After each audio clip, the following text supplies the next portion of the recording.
49分的时候睁开了眼，他想，就算只剩1分钟能赖床也很珍贵。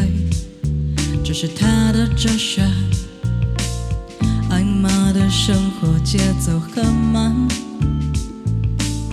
他说慢也有慢的浪漫，人生如果匆匆忙忙，会不会不知不觉就走完？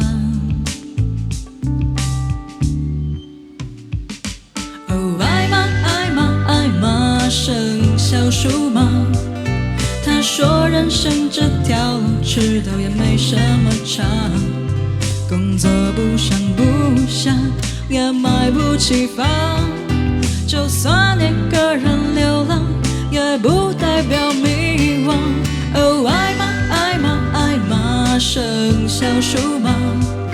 他今年36了，还没打算出嫁，感情游来游去他早就习惯，就算一个人流浪也不代表孤单。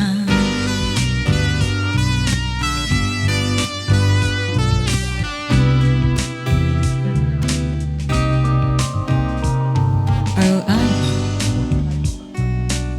下班回到家都已经9点半，他才想起今天还没吃晚餐，花3分钟泡了碗面，5分钟吃完就准备晚安。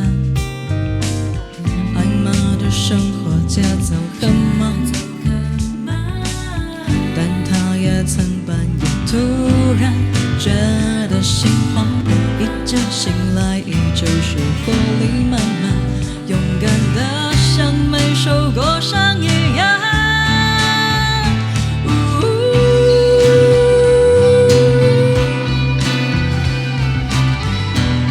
不知道大家有没有像艾玛一样曾经感到迷惘？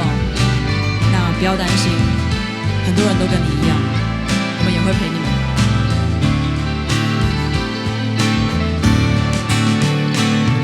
哦，爱吗爱吗爱吗，剩小数吗？他说人生这条路迟到也没什么差，工作不上不下也买不起房，就算一个人流浪也不代表迷惘。哦，爱吗爱吗爱吗，剩小数吗？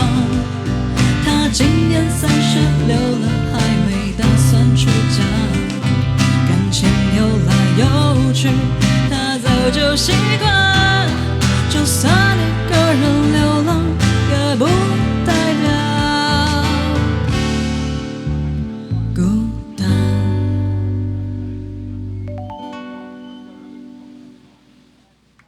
耶，谢谢大家，艾玛，哇。